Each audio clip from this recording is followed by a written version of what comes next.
Good morning, everyone. Welcome to my YouTube channel. I am Neel Kamal, and today we will learn Class 7 History, first chapter. The name of the chapter is Tracing Changes Through Thousand Years. Tracing Changes Through Thousand Years ये chapter सबसे important chapter है इस book का। ये क्यों important है? क्योंकि इस पूरे बुक में मैंने जैसा कि पहले भी आपको बताया हुआ है अपनी पुरानी वीडियो में कि क्लास 6 तक हम लोगों ने हर्षवर्धन के पीरियड तक पढ़ा था और हर्षवर्धन के पीरियड से आगे की पूरी कहानी, पूरी medieval history, downfall of Mughal empire तक, वो हम इस बुक में पढ़ेंगे। और इन 1000 सालों में, यानी कि इस किताब में हम इन 1000 सालों के इतिहास के बारे में पढ़ेंगे।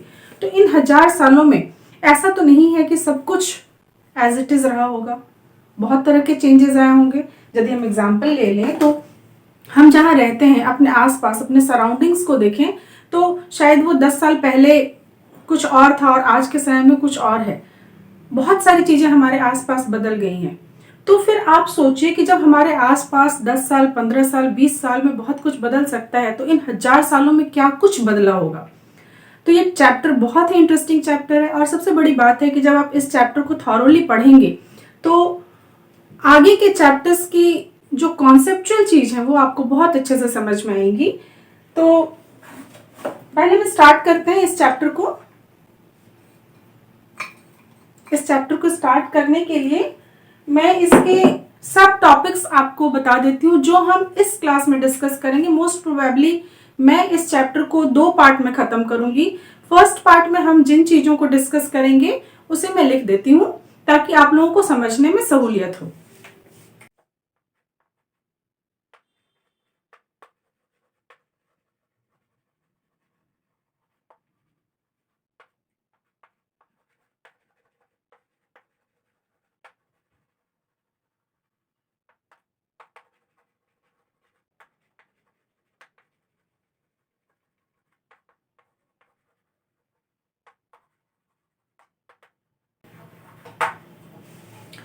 तो सबसे पहले हम लोग इस चैप्टर में जो डिस्कस करने जा रहे हैं वो है साइंस ऑफ कार्टोग्राफी। सबसे पहले कार्टोग्राफी एक नया शब्द होगा आप लोगों के लिए। कार्टोग्राफी का मतलब है कि the person who makes map, map जो बनाता है, मैप को जो प्रोड्यूस करता है, उस व्यक्ति को कार्टोग्राफी कहते हैं। ओके, सबसे पहले तो ये जानने की जरूरत है कि why do we need to know about the changes that took place in past. हमें उन चीजों को जानने की क्या जरूरत है? तो जरूरत इसलिए है क्योंकि हिस्टोरियंस लोगों को इतिहास लिखना है। इसके अलावे हमें भी तो जानना है कि पास्ट में कोई चीज कैसी थी और किस तरह से बदली। तो सबसे पहले जो हमारा चैप्टर स्टार्ट होता है वो 2 मैप के कंपैरिजन से स्टार्ट होता है। फर्स्ट, एक्चुअली ये दोनों मैप जो है वो इंडियन सबकॉन्टिनेंट का ही है, जो कि वर्ल्ड का एक पार्ट है। So the first map was made in 1154 and the second map was made in 1720. So जो second map था वो almost 600 years के बाद बना। So the science of cartography quite differ in these two periods. इस समय के मैप को और इस समय के मैप को यदि हम देखते हैं तो बहुत तरह के अंतर हैं। Because the first map was made by Al-Adrisi who was a Arab cartographer and the second map was made by Guillaume de Lille. So it's quite difficult to pronounce because it's a French name and where the double L is pronounced as Y. Double L जो है उसे Y की तरह pronounce करते हैं and Lil is also there is S it's silent. तो कोई दिक्कत नहीं होगी आपको इसको pronounce करने में। तो एक मैप जो है वो अल अदरिसी ने बनाया जो कि एक अरब कार्टोग्राफर थे एंड जो सेकेंड मैप है वो एक फ्रेंच कार्टोग्राफर ने बनाया। सेम एरिया का मैप है, इंडिया का मैप है, but if you see the first map made by Arab cartographer, ऐसा लगेगा आपको कि मैप ऑफ इंडिया को उल्टा रख दिया गया है। क्योंकि देखिए मैं आपको दिखाती हूँ बुक में। Okay, you can C in this map कि श्रीलंका जो है वो टॉप ऑफ द नॉर्थ में है और साउथ इंडिया जो एक्चुअली है उसे नॉर्थ में दिखाया गया है अल अदरिसी के मैप में। जैसे कि हम उर्दू भी लिखते हैं तो जनरली राइट टू लेफ्ट नहीं लिख के लेफ्ट टू राइट लिखते हैं, ठीक उसी तरह से यहाँ भी जो मैप है वो अपसाइड डाउन है। And what is the difference between these two map? One map, first map is this, it is made by al Idrisi and this is the second map you can see here. Okay, so what are the differences? So differences, if we see that in first map that was made by Al-Adrisi, in that map the name of the places are written in Arabic script, and in the second map the name of the places is written in French language. Second क्या difference है? Second एक और important चीज है कि एक जगह है कन्नौज, जो कि हम लोग बाद में देखेंगे कि किस तरह से जगह का भी महत्व तो बढ़ता है। एक समय में कन्नौज इम्पॉर्टेंट होता है, कुछ समय के बाद दिल्ली इम्पॉर्टेंट हो जाता है, उसके बाद आगरा इम्पॉर्टेंट हो जाता है, फिर फतेहपुर सीकरी इम्पॉर्टेंट हो जाता है। तो किस तरह से जगह का भी इम्पॉर्टेंस होता है वो हम चेंज करेंगे। बट एक जो कॉमन चीज इन दो मैप में है कि कन्नौज जो है यूपी का एक जगह है जो कि मैप में बनाया गया है और उसको बहुत ही अहमियत दी गई है।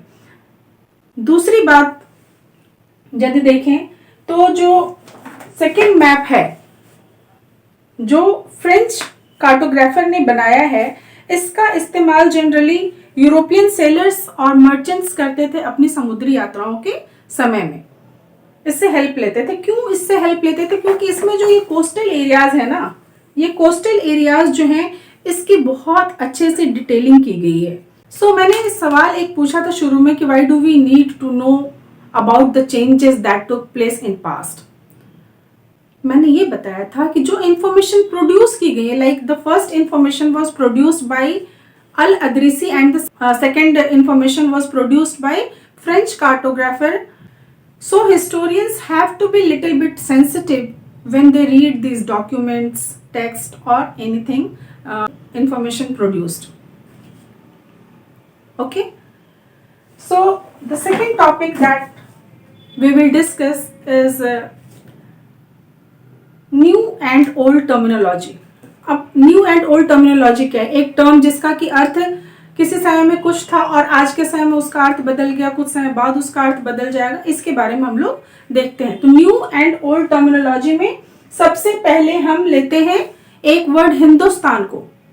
ओके, इसको भी आप चाहें तो इस तरह से समझ सकते हैं कि जैसे हिंदुस्तान एक शब्द था जिसे सबसे पहले हाजे शिराज ने 13th सेंचुरी में इसका इस्तेमाल किया था, इस शब्द का प्रयोग किया था, और जिसका अर्थ था Punjab, Haryana and the land between Ganga and Jamuna, जिसे दो आब कहते हैं। दो मीन्स टू एंड आब मीन्स फारसी में पानी को कहते हैं। तो दो आब मीन्स दो नदियों के बीच की जगह, पंच आब पांच नदियों के बीच की जगह।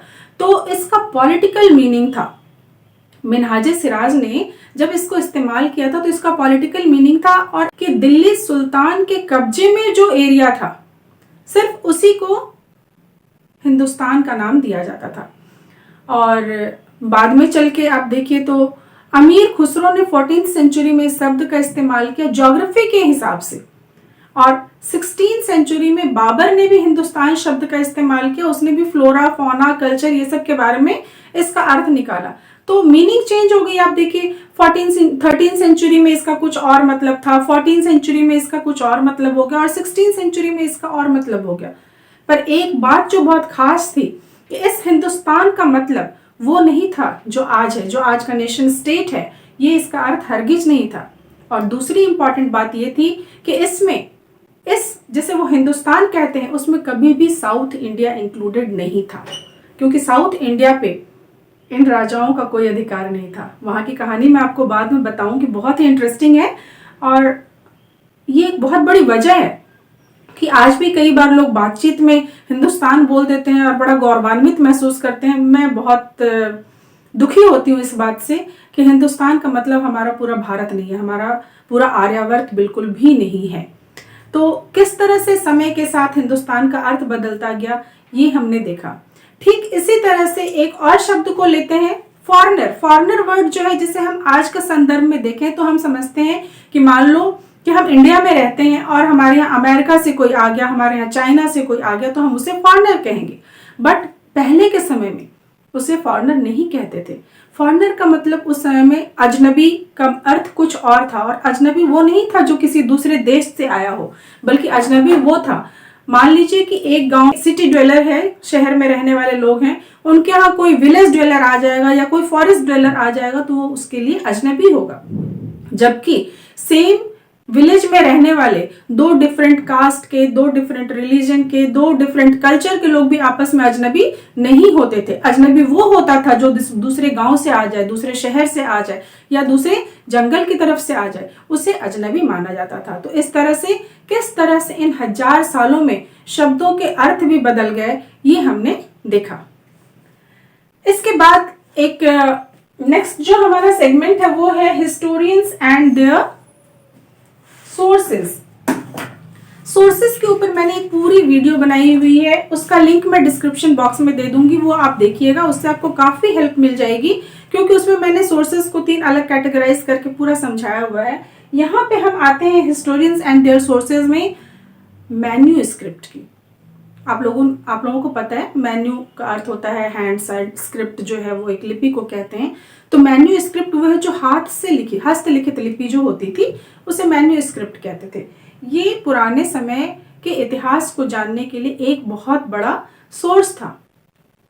जनरली इसके लिए सॉफ्ट चीजें इस्तेमाल की जाती थी, जैसे पाम लीव्स, इसके ऊपर लिखा जाता था, है ना, या फिर बार्क ऑफ बर्च ट्री, जो पेड़ होता था उसके तने का जो हार्ड वाला हिस्सा होता था उसको यूज करते थे। जैसे इंस्क्रिप्शन होता है जो कि हार्ड सरफेस पे लिखते हैं, वैसा ये नहीं था, ये सॉफ्ट सरफेस पे लिखा जाता था मैन्यूस्क्रिप्ट। पर इसमें एक परेशानी थी। इसमें क्या परेशानी थी? इसमें परेशानी ये थी कि जो बच्चे, जब आप होमवर्क कॉपी करते हो, एक बच्चा स्कूल नहीं आया, दूसरे बच्चे से अगले दिन का काम मांगा कि भाई क्या पढ़ाई हुई थी उस दिन, मैम ने क्या पढ़ाया था, दे दो मुझे, मैं लिख लूंगा।